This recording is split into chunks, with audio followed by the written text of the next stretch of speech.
Brilliant. So we should be live now. Let me just double check.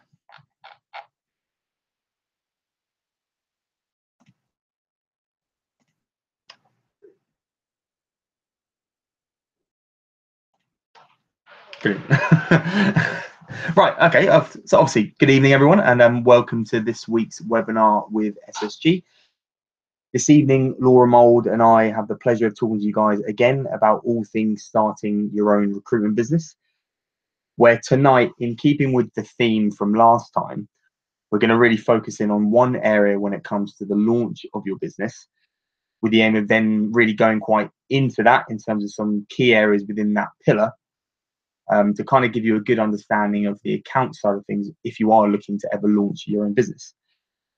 So last time we spoke in depth, obviously, about the legal and compliance aspects of your business. So really, just briefly recapping that, everything that we spoke about there were things like, company formation, trademarking, how to go about actually picking a suitable company name, dealing with obviously data protection, GDPR, registering with the ICO, making sure that you have all the relevant insurances in place and everything like that.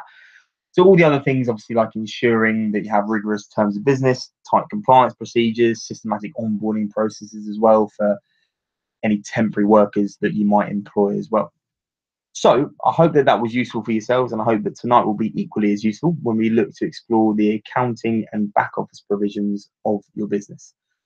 So as you can see there, there's going to be four clear areas, or four key sections, that we're going to focus upon today, with the hope of obviously giving you a very good overview of the accounting and back office provisions of an agency that you might potentially look to start. Much like the legal aspects, it is a very comprehensive element of your agency, and something that, of course, we can't fit it all into this very short webinar this evening. But the objective of tonight, when me and Laura were speaking about it, Laura and I were speaking about it, was to kind of give you a good idea of where this pillar sits in terms of the wider launch process. And then section 2, 3, and 4 are really going to be exploring three key areas when it comes to the back office provisions that we feel, when we help recruiters start their own businesses, are the things that generally come up on a day-to-day basis. And these are naturally, as you can see, VAT, taking money out of the business, the physical, how do I take that money out? And then naturally the logistics around running temps as well. So as you can see, we've broken it down into four key pillars. So these are the four key pillars that you really need to think about when you are launching your own recruitment business. For us, it's become very clear that the first two pillars are fundamental to the longevity of your business. Without these two, that really you don't have any foundation nor real infrastructure to then build that agency in whatever direction you're looking to then build it. We then see the latter two pillars, the resource allocation and the tools, and then naturally the creative and branding aspects of the business as well, as being very personal, very unique aspects to each individual agency, very specific to yourself. And we've certainly seen over the years, it's an area that no one recruiter is the same in terms of what they rightfully demand of us. But for the sake of this webinar, obviously we're going to talk about pillar 2, so the accounting and the template side of things, where really we're going to focus upon today. You can see everything from invoicing, credit control, to dealing with HMRC, to the monthly management account side of things as well, to the slightly weird and wonderful things in terms of weird and wonderful things. No idea. I think, funnily enough, I've actually gone one slide too far. So if we just go back. We're fine. Sorry. Yeah, no, we're absolutely fine. Sorry, yeah. So where was I? So MMA. So the slightly weird and wonderful things in terms of obviously creating those MMAs and making sure that you've got the infrastructure behind you to then build that recruitment company in whatever direction you want. So before I muck up anymore, I'm going to naturally hand over to Laura, who's going to talk to you guys about obviously the far more interesting things when it comes to VAT. Thanks, Max. Evening, everyone. So as Max has mentioned, we're going to really be focusing on three core sections this evening, because we could literally talk about accounts and accounting templates for hours and hours and hours and still not cover everything. So we kind of took the decision to not spend half our evening waffling on to you guys and not force you to fall asleep. And we're going to focus on these key areas. So first one from me is VAT. So they say nothing can be said to be certain in life except death and taxes. A very overused quote, but we certainly know that nothing scares wannabe entrepreneurial recruiters more than the thought of the tax man knocking on their door. Over the many years we've been supporting fledgling recruitment businesses, VAT is one of the elements that people have the most questions on, hence why we've included it tonight. So that registration can be either voluntary or compulsory. It becomes compulsory if during the course of any 12-month your taxable supplies, so effectively your turnover, exceeds the VAT registration threshold. And that registration threshold is currently 81,000, but it increases to 85,000 in April 2018. Typically, though, we recommend that recruitment startups register for VAT voluntarily during their startup phase. So during the launch of the business, what we're saying is really you want to be voluntarily registering with HMRC for VAT at that point. Why? Well, firstly, you can then reclaim VAT on your purchases, which at a current rate of 20% can soon add up to a considerable amount of money. It also gives the impression your business is larger than it is. After all, if you're not VAT registered, your clients and competition will know that your turnover remains below the threshold. So for many, it's kind of a sign that the business is more professionally run and it's thriving and it's a profitable and high turnover business. VAT registration can be done online with HMRC. It's a little bit of a process to follow and they often ask for additional documentation. But once it's done, you'll receive a VAT registration number and HMRC will tell you when they want returns to be completed. A VAT return effectively is you telling HMRC what VAT you've collected in and paid out, and therefore what VAT you owe them. They're normally on a regular basis, so typically it's quarterly, but it might be monthly at HMRC's request if they feel it's appropriate. So as I say, the VAT return tells HMRC what VAT you've collected in, so i.e. what you've charged to your clients, what VAT you've paid out, i.e. what you've bought that has VAT applied to it, and then the difference between those two figures is the amount you either pay or claim back, depending on whether you've collected more than you've paid out. When you're submitting the return, you'll need to understand whether your business is operating on a cash accounting or invoice accounting basis. So this affects your return because it depends between cash accounting is when you effectively process the VAT when you receive the physical funds. Invoice accounting is on when you raise invoices. So you need to understand that because it will affect your return, what needs to be paid and when, and will potentially have an impact on your cash flow.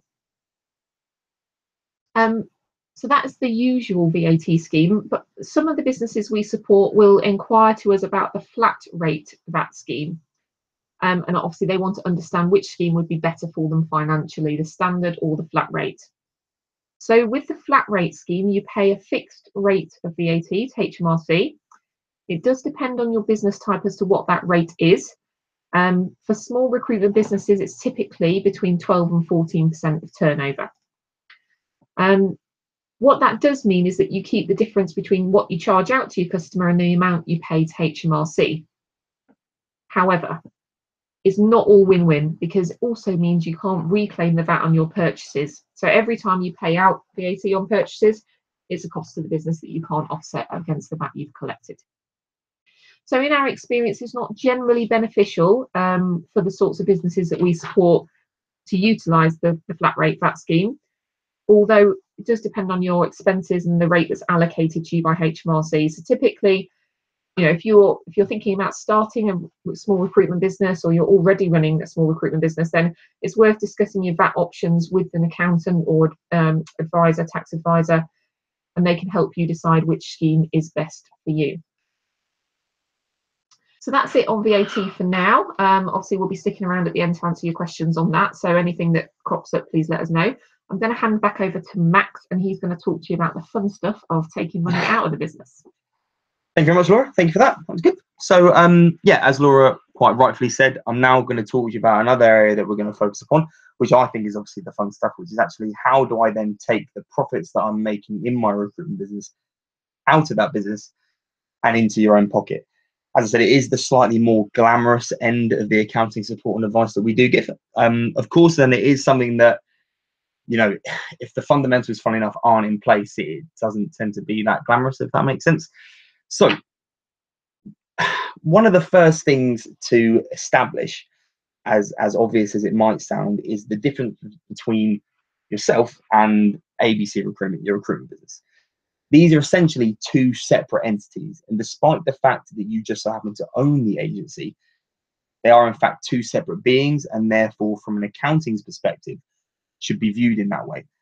So let's say you're placed with a client, you've got a perm vacancy on 30-day payment terms. The time passes, your credit control procedures are tight, you get the money in a few days before 30 days, everyone's happy. Assuming the rebate period is obviously gone, you can now look at that money in your limited company and now have the pleasure of thinking about how you're going to get that profits from the limited company to obviously your own pocket. Sounds simple enough, I know, but you know, for all you business owners out there who are listening today, we all know that that is slightly trickier than just simply taking the money out. With the limited company being its own separate entity, you are obviously in a very fortunate position to be both a shareholder and an employee in that agency. And therefore, the way in which we would take money out of that business can reflect just that. The objective of all of this is naturally to take the profits out of that limited company in the most tax effective way for yourself. And that is usually through a combination of your salary, dividends, and then naturally utilizing your own personal allowances as well. So the way that we tend to advise this to the ventures that we support is like the following. So this little table here, and obviously I'm going to talk you through it, and naturally any questions that you have now or obviously looking back at this in hindsight as well, then obviously please just give us a call. It's useful to note that when we are talking about you, we're talking about you on a personal level. Now, this is different, of course, to the professional taxation liabilities of your business. But for this example, we're going to talk about your own personal tax position, as both a shareholder and employee within ABC Recruitment. So the first £16,000 is personally tax-free, and it's just a case of making sure that we get to that figure in the most effective way for yourself. So firstly, we would advise putting through a minimum salary of £680 per month. This would then allow you to keep beneath the national insurance threshold. So over a 12-month period, you would look to take out £8,160 out of the business through a minimum salary, or obviously through a wage. Secondly, you would look at how much you can take out of that agency through dividends in line with the dividend taxation bandings. Now, the first £5,000 of dividends is tax-free. Therefore, we would obviously advise you to look to utilize that as well. Now, just to complicate things even more, but obviously, funnily enough, in a very positive way, it's also useful to bear in mind doing it this way, you would also have some unused personal allowances from your own personal allowances as well.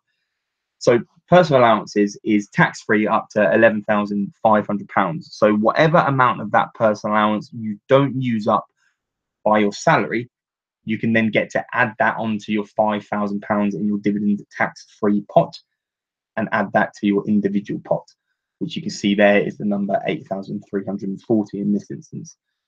So what we would do is we would advise people to pay themselves a minimum salary to keep below NI. As you can see, that is £8,160 per year. And then effectively use the difference between the personal allowances, which is £11,500, and that salary to then increase your tax-free dividends that you can take out of the agency as well. Reason is that it's cheaper to pop the unused allowance through as a dividend rather than a salary, because you pay 19% corporation tax, so 19, that is, % corporation tax, rather than making it subject to both 13.8% employers NI and 12% employees NI. So, in summary, I hope this table can explain it for you in a little bit of detail. So, as you can see, we have your personal allowances at 11,500. We would then suggest splitting that up through a wage to yourself, as you can see, which is essentially tax-free, alongside then using that unused personal allowance and adding it to your dividend pot, therefore perfectly reasonably avoiding the double whammy on the NI front. It's worth noting as well that with dividends, there are tax bandings, so you might want to be aware of that as well. So everything up to £16,000 is tax free. And then between £16,000 and £43,000, it's subject to a 7.5% dividend tax. And then £43,000 upwards in any given year is naturally subject to anything between 32 and 40% of your dividend tax as well. So, you know, that it's kind of a whistle-stop tour of obviously taking money out, but I hope it kind of gives you a good foundation to revisit this naturally when we finish the webinar today. If you want to go back to this point and sort of write it down furiously, and then naturally, if you've got any questions on it, give either myself or Laura a call at SSG, and naturally we can talk you through it. I think one of the most key things to think about is the fact that they are two separate entities, yourself and obviously ABC Recruitment, and therefore utilising it through salary, dividends, and your personal allowances is naturally going to be the most effective way for you to do it. And breathe. So now I'm going to pass naturally over to Laura again, who's going to talk to you about the running, the temporary side of things. Great, thank you. So we've had our brain squelched a bit there. We're going to do a bit more squelching. We're going to talk about running temps. Not as complicated as it might seem, hopefully. So typically one of the biggest inhibitors for recruitment consultants working the temp market, so the thing that stops them going into business on their own, is the question over how they would pay their temps. So as you can imagine, we talk to a lot of entrepreneurial recruiters. Many of them work the temp market, and you know, we lose count of the number of times that they say to us, oh, well, I couldn't afford to pay my temps, or you know, I wouldn't know how to do a payroll. And those are the things that kind of cast a little bit of fear into a temporary consultant's heart when it comes to thinking about doing it for themselves. So what are the options? I think that's really the key thing to understand. So really we're splitting into two sub kind of sections here. So funding temps and then payroll. So typically most small recruitment businesses will require funding to help them pay their temporary workers before they receive the end payment from the client. So funding normally comes in the form of factoring or invoice discounting, which enable the recruitment business to borrow money against invoices which they've raised to their client to enable them to pay their temps. That's in very simple terms. Of course, there is a charge for the service, which is calculated as a percentage of turnover typically, as well as a small amount of interest to pay on the loaned amount. I could probably talk for hours about factoring, but really that's only one part of the equation. So factoring will provide the funds to pay the temps, but it doesn't overcome the challenge of actually processing the payroll. And so there are a couple of options available to any sort of startup or established recruitment businesses who are running temps. First of all, some of the factoring or funding providers do offer a complete solution whereby they will fund the temps and also complete payroll for you. So it's kind of designed to be a one-stop shop. Typically, the cost for these services is obviously substantially higher than if you were just taking the factoring or funding. So they aren't always financially viable as the business grows. They can be a good starting point if you then wanted to use that as a springboard to move on to something different. Another option is to utilise a back office or payroll provider, obviously to process the pay on your behalf. So typically would charge on a per timesheet basis. So the cost increases as your timesheet numbers increase, which obviously sounds quite clear. But bear in mind that if your timesheet values are low, the per timesheet cost can start to eat into your margin quite significantly. SSG, of course, provide back office services to the business that we support who work in temporary recruitment, and it's part of the package we provide. So as you guys probably know, we charge on a percentage of GP basis. And the reason we do that is so that it allows scalability with the payroll, particularly without the implications of increased cost per timesheet. So it's another option to consider. In reality, processing the payroll is just the beginning. There's so much more to it than that. So it's much more than just getting a timesheet in, processing the hours, and then raising an invoice to the client. There's things to think about like RTI submissions, HMRC, obviously pension reporting and uploading to the pension scheme providers with auto-enrolment, production of gross margin reports, making payments to each workers, umbrella company remittances, so much more to it than just the simple acts of getting a timesheet in. So the key really is ensuring that you work with a provider who has a system and process in place to facilitate that, as well as really taking the time to understand your role in the process. How much work is required by you? What can you do to help things run smoothly? What information will that payroll provider require? So it's really important that you weigh up the work and the amount of time that you're going to input versus the cost of that provision. So loads to think about. You know, I could probably waffle on all night about it, but I'm not going to. You'll probably want to take advice on it. And so it's the sort of thing that, you know, of course, we're more than happy to chat to you about. Or if you want to talk to payroll providers and so on, then typically they will be more than happy to speak to you as well. So that's it from me. If there's any questions on the payroll side or factoring or funding, please don't hesitate to get in touch.